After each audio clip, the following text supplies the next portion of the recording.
আজকে আপনাদের এই ভিডিওটা দেখলে একদম মাথা ঘুরে যাবে। মানে কেন যে মাথাটা ঘুরবে আমি এমনি এমনি কিছু বলতেছি না। তো শুধু এই ভিডিওটা দেখতে থাকুন। হ্যালো এভরিওয়ান, আসসালামু আলাইকুম। সবাই কেমন আছেন? আলহামদুলিল্লাহ আমরা সবাই ভালো আছি। টগি ফান ওয়ার্ল্ডের ভেতর থেকে আমরা যখন বাহিরে এসেছি তখন দেখি এই যে এরকম একটা বুফ সিস্টেম একটা খাবারের দোকান। তো এরকম খাবার কিন্তু অনেক আছে এই বসুন্ধরা সিটিতে। তো এখানে কিন্তু গ্রাম হিসাবে মানে প্রাইস হবে খাবারের। তো আমরা টুকিটাকি কয়েক রকমের আপনাদের ভাইয়া দেখতে পাচ্ছেন যে খাবারগুলো নিয়ে নিয়েছে। তো এটা নেওয়ার পরে কিন্তু এটা মাপতে হবে, মেপে তারপর হচ্ছে যে টাকা দিতে হবে। বুফে যেমন আগে থেকেই টাকা মানে দিতে হয়, প্রতি এক একজনের টাকা দিয়ে তারপর ভেতরে যেতে হবে, গিয়ে যত ইচ্ছা তত কিন্তু খাবার খেতে পারবেন। আর এখানে সিস্টেম হচ্ছে আপনার খাবার যে কয় রকম নেবেন, নেওয়ার পরে ওরা এই যে মেপে তারপর টাকাটা দিতে হবে, গ্রাম হিসাবে টাকাটা পে করতে হবে। তো আমরা কিন্তু অল্প কিছু খাবারই নিয়েছিলাম। নেওয়ার পরে এই যে আমরা একটু টেস্ট করে দেখতেছিলাম যে খাবারগুলো কেমন। তো আমার যেহেতু ঠান্ডা লেগেছিল, আমি আসলে কিছুই বুঝি নাই, মনে হচ্ছিল এমনি এমনি কিছু একটা চাবাচ্ছি।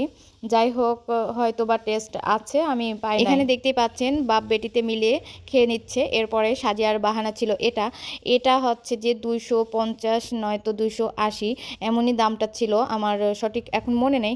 তো এটা টেস্ট অনেক মজা ছিল, আমার কাছে আসলে খুবই ভালো লাগতেছিল। আরও এটা ঠান্ডা ছিল, এর জন্য মনে হয় বেশি ভালো লাগতেছিল, যেহেতু মানে জ্বর মুখে ছিলাম, আমার অলরেডি জ্বর ঠান্ডা লেগেছিল। তো এখানে সাজিয়া নিজে খাচ্ছে আর আমাদেরকে একটু খাইয়ে দিচ্ছিল।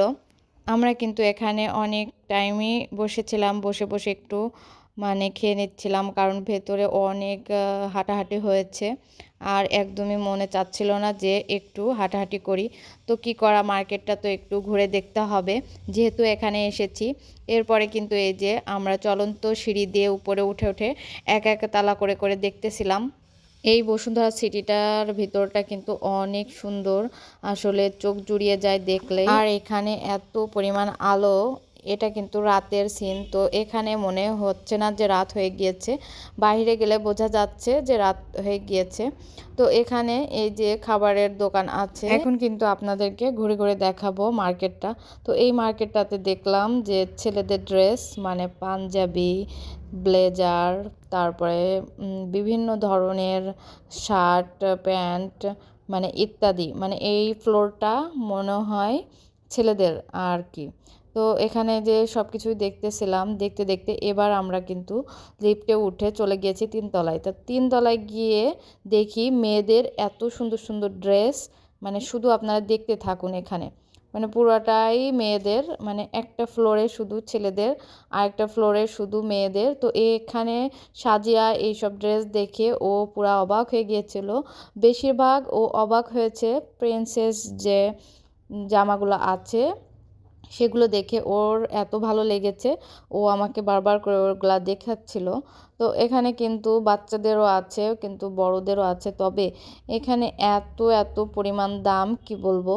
আপনাদের ভাইয়া একটা টি শার্টের দাম শুনলো যে এটার দাম কত, তো সিম্পল সাধারণ একটা টি শার্টের দাম চেয়েছিল 4000 টাকা। এর জন্য কিন্তু আমরা এখানে আর কোনো কাপড়ের দামাদাম করি নাই আর ভিতরেও ঢুকি নাই, জাস্ট বাইরে থেকে আমরা এইভাবে একটু ঘুরে ঘুরে দেখে নিয়েছি। তো ভিতর থেকে কিন্তু ভাইয়ারা আমাদেরকে ডাকতেছিল যে আপু আসেন, এসে কাপড় পছন্দ করেন, মানে কমে দেওয়া হবে।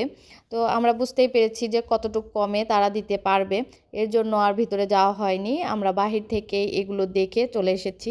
আর এরকম ড্রেস এমনিতেও আমি পরি না, জাস্ট দেখেই ভাল লাগতেছিল, যে চোখটা জুড়িয়ে যাচ্ছিল কাপড়গুলো দেখে।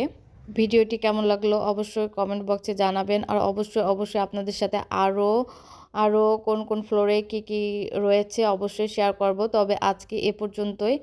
বসুন্ধরা সিটিতে কে কে গিয়েছেন অবশ্যই কমেন্ট বক্সে জানিয়ে দিবেন। আর যদি ভিডিও ভালো লেগে থাকে লাইক কমেন্ট শেয়ার করতে অবশ্যই ভুলবেন না। তো সবাই ভালো থাকবেন, সুস্থ থাকবেন, আল্লাহ হাফেজ।